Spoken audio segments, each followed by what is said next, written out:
नमस्कार दोस्तों, स्वागत है आपका हमारे चैनल पर। आज हम बात करने जा रहे हैं इन्वेस्टिंग के बारे में। अगर आप भी इन्वेस्टिंग में शुरुआत करना चाहते हैं लेकिन समझ नहीं पा रहे कि कैसे करें, तो ये वीडियो आपके लिए है। यहाँ हम आपको सरल और आसान भाषा में समझाएंगे कि इन्वेस्टिंग क्या है, कहाँ निवेश करना चाहिए और कैसे अपनी इन्वेस्टिंग स्ट्रैटेजी बनानी चाहिए। वीडियो को अंत तक जरूर देखें। तो सबसे पहले यह समझते हैं कि इन्वेस्टिंग क्या है। दोस्तों, इन्वेस्टिंग का मतलब है अपने पैसों को काम पर लगाना ताकि वो आपके लिए और पैसा कमा सके। अगर आप अपने पैसों को केवल सेविंग अकाउंट में रखते हैं तो आपको ब्याज कम मिलता है और आपके पैसे समय के साथ बढ़ते नहीं हैं। लेकिन जब आप उन्हें इन्वेस्ट करते हैं तो आपको अच्छा रिटर्न मिल सकता है। इन्वेस्टिंग में थोड़ा रिस्क होता है, लेकिन समझदारी से निवेश करने पर आप अच्छा फायदा उठा सकते हैं। इन्वेस्टिंग इसलिए जरूरी है क्योंकि यह आपके भविष्य के लिए सुरक्षा प्रदान करती है। महंगाई हर साल बढ़ती है, यानी समय के साथ पैसों की कीमत घटती है। अगर आप इन्वेस्ट नहीं करते तो आपके पैसों की वैल्यू घट सकती है।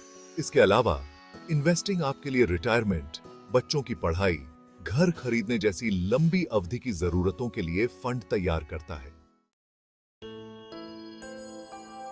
यहां हम आपको कुछ लोकप्रिय इन्वेस्टमेंट ऑप्शंस के बारे में बताएंगे।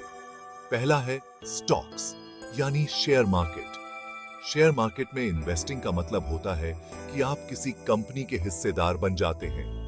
जब कंपनी मुनाफा कमाती है तो आपको भी उसका हिस्सा मिलता है, लेकिन अगर कंपनी को नुकसान होता है तो आपको भी नुकसान हो सकता है। इसलिए स्टॉक्स में इन्वेस्ट करने से पहले आपको रिसर्च करनी चाहिए और समझना चाहिए कि कौन सी कंपनियां अच्छा प्रदर्शन कर सकती हैं। दूसरा ऑप्शन है म्यूचुअल फंड्स। अगर आप सीधे स्टॉक्स में निवेश नहीं करना चाहते तो म्यूचुअल फंड्स एक अच्छा ऑप्शन हो सकता है। म्यूचुअल फंड्स में एक एक्सपर्ट आपके पैसे को कई अलग अलग जगहों पर इन्वेस्ट करता है। इससे आपका रिस्क कम होता है क्योंकि आपके पैसे कई कंपनियों में बंट जाते हैं। तीसरा है फिक्स्ड डिपॉजिट, जिसे एफडी भी कहते हैं। फिक्स्ड डिपॉजिट एक सुरक्षित निवेश ऑप्शन है। यहां आप अपने पैसे एक तय समय के लिए बैंक में जमा करते हैं और बैंक आपको ब्याज देता है। हालांकि इसका रिटर्न स्टॉक्स या म्यूचुअल फंड से कम होता है, लेकिन रिस्क भी बहुत कम होता है। चौथा है गोल्ड। भारत में लोग सदियों से गोल्ड में इन्वेस्ट करते आए हैं। गोल्ड एक सुरक्षित इन्वेस्टमेंट माना जाता है, खासकर जब मार्केट अस्थिर होता है। आप गोल्ड खरीदकर या गोल्ड ईटीएफ में इन्वेस्ट करके इसका फायदा उठा सकते हैं। और पांचवा ऑप्शन है रियल एस्टेट, यानी जमीन जायदाद। रियल एस्टेट में इन्वेस्टिंग भी एक पॉपुलर तरीका है। जमीन या घर खरीदने पर उसकी कीमत समय के साथ बढ़ सकती है और आप उसे किराए पर देकर भी कमाई कर सकते हैं। अब सवाल आता है कि आखिरकार इन्वेस्टिंग शुरू कैसे करें। यहाँ कुछ स्टेप्स हैं जो आपकी मदद करेंगे। पहला स्टेप है अपने इन्वेस्टिंग गोल्स तय करना। क्या आप अपने बच्चों की पढ़ाई के लिए बचत करना चाहते हैं, रिटायरमेंट के लिए फंड बनाना चाहते हैं, या कोई और लक्ष्य है? आपके गोल्स जितने स्पष्ट होंगे उतनी ही आसान आपकी इन्वेस्टिंग स्ट्रैटेजी बनेगी। फिर तय करें कि आप कितना पैसा इन्वेस्ट कर सकते हैं। शुरुआत में आप छोटे अमाउंट से शुरू कर सकते हैं और जैसे जैसे आपका विश्वास बढ़े आप और अधिक इन्वेस्ट कर सकते हैं। हमेशा ध्यान रखें कि जितना आप खो सकते हैं उतना ही इन्वेस्ट करें। किसी भी इन्वेस्टमेंट में पैसा लगाने से पहले उसके बारे में पूरी जानकारी लें, मार्केट को समझें, कंपनियों के परफॉर्मेंस को जांचें और यह जानें कि आपका इन्वेस्टमेंट कितना सुरक्षित है। कहावत है, सभी अंडे एक ही टोकरी में मत डालो। मतलब ये कि आपको अपने पैसे को एक ही जगह पर नहीं लगाना चाहिए। अलग अलग जगहों पर इन्वेस्ट करें ताकि अगर एक जगह नुकसान हो तो दूसरी जगह से फायदा हो सके। इन्वेस्टिंग एक लंबी अवधि का खेल है।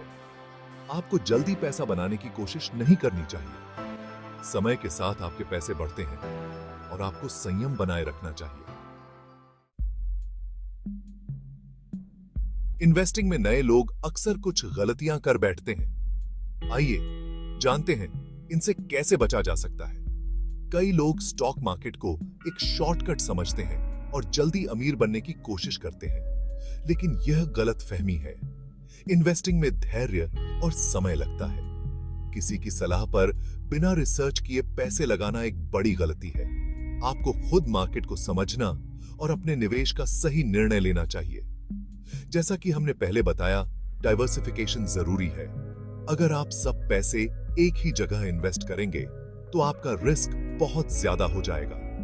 जब मार्केट नीचे जाता है तो कई लोग घबराकर अपने इन्वेस्टमेंट्स को बेच देते हैं। यह गलत है। मार्केट में उतार चढ़ाव आना सामान्य है और आपको धैर्य रखना चाहिए। यहां कुछ एक्सपर्ट्स की सलाह है जो आपको मदद कर सकती हैं। अगर आप नए हैं तो छोटे अमाउंट से शुरुआत करें। इससे आप मार्केट को समझ पाएंगे और अनुभव प्राप्त करेंगे। SIP म्यूचुअल फंड्स में निवेश करने का एक तरीका है जिसमें आप हर महीने एक तय अमाउंट निवेश करते हैं। इससे आप मार्केट के उतार चढ़ाव से बच सकते हैं और धीरे धीरे एक बड़ा फंड तैयार कर सकते हैं। हमेशा लंबी अवधि के लिए निवेश करें। इससे आपको कंपाउंडिंग का फायदा मिलेगा, यानी आपका रिटर्न समय के साथ और बढ़ता जाएगा। तो दोस्तों, यह थी हमारी इन्वेस्टिंग पर पूरी गाइड। उम्मीद है कि अब आपको इन्वेस्टिंग की बेहतर समझ हो गई होगी। याद रखें, सही जानकारी और धैर्य के साथ निवेश करें। अगर आपको वीडियो पसंद आई हो तो लाइक करें, शेयर करें और चैनल को सब्सक्राइब करना न भूलें। धन्यवाद।